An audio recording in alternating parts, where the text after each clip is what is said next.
हम लोगों के सामने है एसएससी जीडी है, ठीक। और एसएससी जीडी के लिए एक भरपूर रणनीति बनानी है। अब किस टाइप से हमें तैयारी करनी है और हमारे एग्जाम के लिए किस पैटर्न, हमें एग्जाम ओरिएंटेड कैसे पैटर्न को फॉलो करना है, ये बहुत ज़रूरी है। तो आइए समझते हैं एसएससी जीडी के विषय में। तो देखो, एसएससी जीडी की बात करें तो जो आपको नोटिफिकेशन देखने को मिलेगा, ये नोटिफिकेशन आपको सितंबर माह में देखने को मिल जाएगा। इसका अगर हम बात करें, समझिएगा, एसएससी जीडी की अगर हम नोटिफिकेशन की बात करें 2027, अगर नोटिफिकेशन की बात करें तो जो नोटिफिकेशन है ये आपको देखने को मिलेगा सितंबर माह में देखने को मिलेगा 2026 में। और इसमें कम से कम आपको जो आएंगे वो कम से कम 50,000 प्लस आपको देखने को मिल सकती हैं, 50,000 प्लस। अगर हम बात करें इसमें एग्ज़ाम डेट की, तो एग्ज़ाम जो डेट है वो आपको, जो एग्ज़ाम डेट आपको देखने को मिलेगा, पहले समझ लेना अच्छे से, एग्ज़ाम डेट जो देखने को मिलेगा वो आपको देखने को मिलेगा जनवरी से मार्च के बीच में, एग्ज़ाम डेट 2027। तो अगर हम यहाँ से बात करें तो अप्रॉक्स हमें 5 मंथ देखने को मिलते हैं, 5 मंथ देखने को मिलते हैं। तो हमारे लिए ये बहुत ज़रूरी है कि हमें उन 5 मंथ में तैयारी क्या होनी चाहिए, रणनीति कैसी होनी चाहिए, जिससे कि हम अपनी एक सीट हासिल कर लें। जनवरी टू मार्च के बीच में आपको एग्ज़ाम देखने को मिल सकता है। अगर हम बात करें कि इसमें आपसे किस टाइप से सिलेबस क्या होगा, इसमें कौन से पोर्शन से कितना क्वेश्चन आ सकते हैं, हमें वो अगर एंगल को समझें तो हमें इन बातों पर ध्यान रखना है कि अगर हम यहाँ पर समझें तो सिलेबस अगर समझें अच्छे से समझना, तो यहाँ पर ध्यान देना कि जैसे आपको रीजनिंग देखने को मिलेगा, क्वेश्चन जो होंगे मार्क्स मीन्स, अगर हम यहाँ पर क्वेश्चन की बात करें तो क्वेश्चन 20 होंगे और एक क्वेश्चन जो होगा वो 2 मार्क्स का होगा। तो पर क्वेश्चन कितने मार्क्स का होगा? हाँ, तो यहाँ पे जो मार्क्स बन जाते हैं वो बन जाते हैं 20 का दूनी करोगे तो 40, यानी रीजनिंग से 20 क्वेश्चन आएंगे और ये कितने 40 मार्क्स के होंगे। समझ में आए? उसी तरह आपको देखने को मिलेंगे मैथ्स, एलिमेंट्री मैथ्स, और जो मैथ्स देखने को मिलेंगे ये भी, इसके भी 20 क्वेश्चन होंगे और 20 क्वेश्चन में इसके 40, इसमें भी 2 के मल्टीप्लाई, यानी 40 को मार्क्स आपको देखने को मिलेगा, ठीक है। अगर यहाँ हम बात करें जीएस की बात करें तो जिसमें जीएस में आपको देखने को मिलेगा, यहाँ पे समझना एंगल, यहाँ पे आपको ज्योग्राफी देखने को मिलेगा, अच्छे से समझना। यहाँ पे आपको हिस्ट्री देखने को मिलेगी, पॉलिटी देखने को मिलेगा, यहाँ पे इकोनॉमिक्स मिलेगा, एनवायरनमेंट मिलेगा, बहुत अच्छे से समझना। और यहाँ पे आपको करंट अफेयर देखने को मिलेगा, करंट अफेयर्स देखने को मिलेगा, और यहाँ पे आपको साइंस देखने को मिलेगा।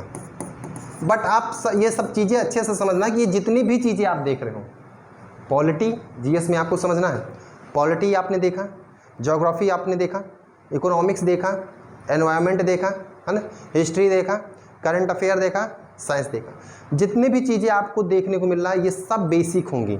कैसे होंगे? यहाँ से जितने भी आपको देखोगे ये सब बेसिक लेवल से आपसे पूछेगा, बेसिक लेवल आपका होगा, ठीक है। मीन्स कि यहाँ से आपको क्लास 6 टू अगर 10th क्लास की एनसीईआरटी लेवल से आपसे पूछेगा।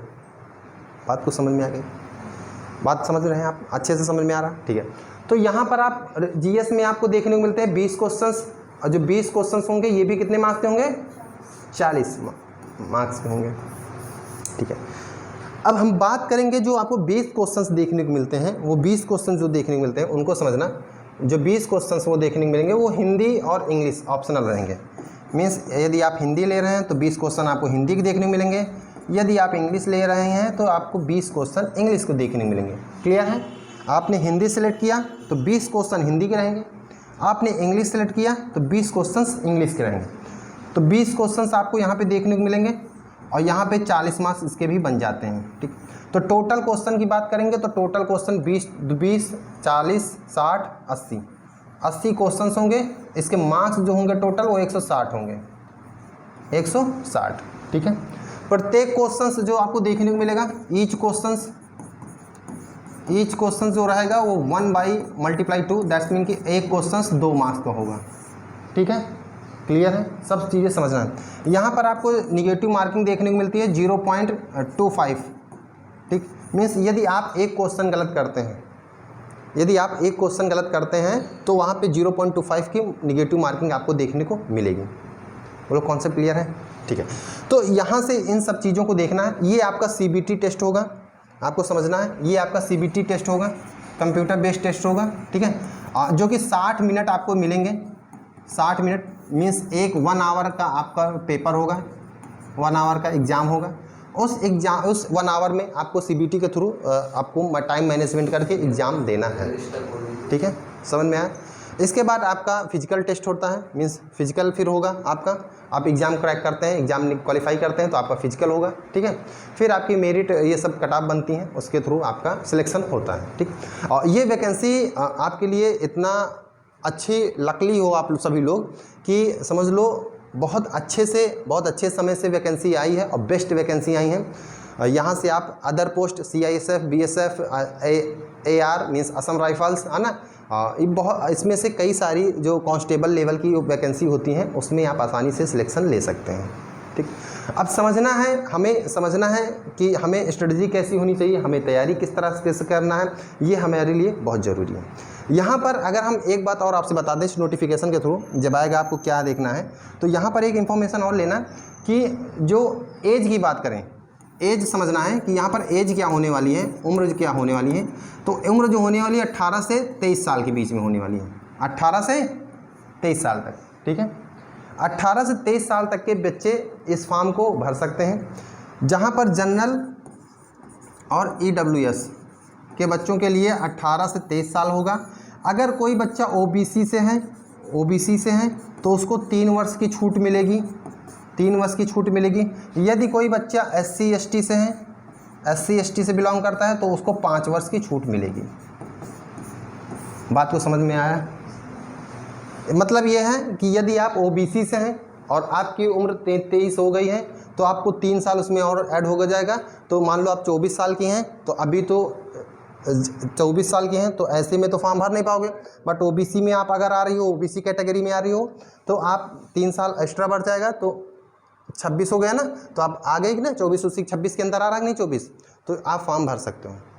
अगर SC ST कैटेगरी से बिलोंग करते हो तो 5 साल यानी 5 3 8 28 साल, ठीक है। आप 25 साल के हो गए हो, SC कैटेगरी से बिलोंग करते हो, तब भी आप फॉर्म भर सकते हो।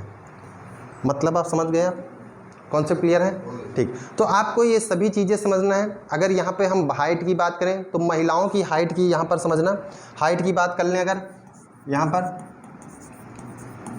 तो जो महिला हैं वुमेंस की अगर हाइट की बात करें तो ये 157 है सेंटीमीटर, ठीक। अगर पुरुष की बात कर लें, हाइट की बात करें तो 170 सेंटीमीटर है। बोलो क्लियर है, यहाँ से समझ में आई सारी चीज़ें? 170 है, ठीक। तो ये सभी चीज़ें आपको ध्यान रखना है, इन सभी चीज़ों पर आपको फोकस करना है कि हमें ये जो SSC GD वैकेंसी आई है इसको जाने नहीं देना है। ये आपके लिए एक गोल्डन अपॉर्चुनिटी है, जो कि ये आपका CBT टेस्ट होगा, 1 आवर का टेस्ट होगा। ये सभी चीज़ें आपको समझ में रखना है, अच्छे से कॉन्सेप्ट क्लियर करते हुए चलना है, जो कि आपको सितंबर माह में आपको नोटिफिकेशन देखने को मिल जाएगा। टोटल वैकेंसी जो होंगी वो 50,000 प्लस वैकेंसी होंगी, और इसमें से सिर्फ आपको 1 सीट लेके चलना है। ये नहीं कि पूरी सीट लेके एक सीट ले पाई हो, है ना, तो इसके लिए घबराना नहीं है। बस आपकी स्ट्रेटजी एक अच्छे तरीके से होनी चाहिए। जैसे कि रीजनिंग है, रीजनिंग में कोडिंग डिकोडिंग चैप्टर है, तो कोडिंग डिकोडिंग अब डायरेक्ट नहीं पढ़ने लगना, क्योंकि डायरेक्ट पढ़ोगे तो आप नहीं समझ पाओगे। जब तक अल्फ़ाबेट टेस्ट नहीं पढ़ोगे, अल्फ़ाबेट टेस्ट में जब तक प्लेस वैल्यू नहीं याद करोगे, आप कोडिंग डिकोडिंग नहीं कर सकते हो।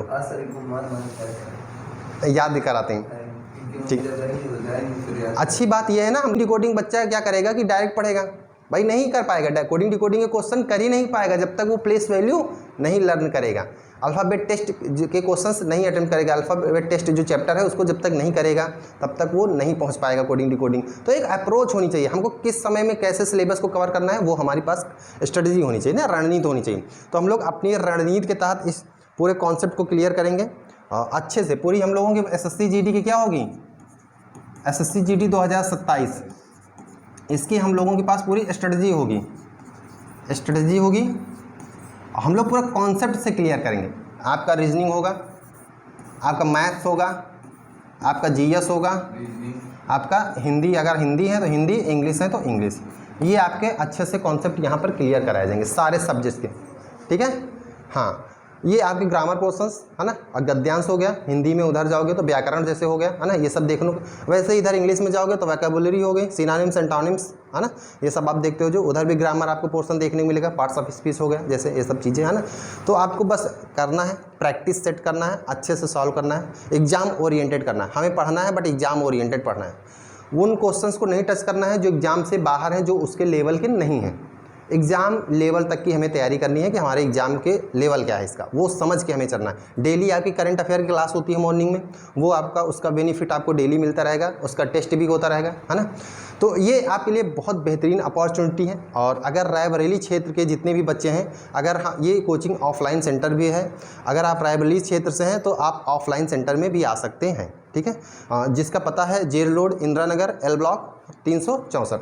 यहाँ पर अब आप ऑफलाइन आ सकते हैं। जो इंग्लिश मीडियम के बच्चे हैं, इंटर के बाद जैसे आते हैं बच्चे, है ना, ग्रेजुएशन कर रहे हो,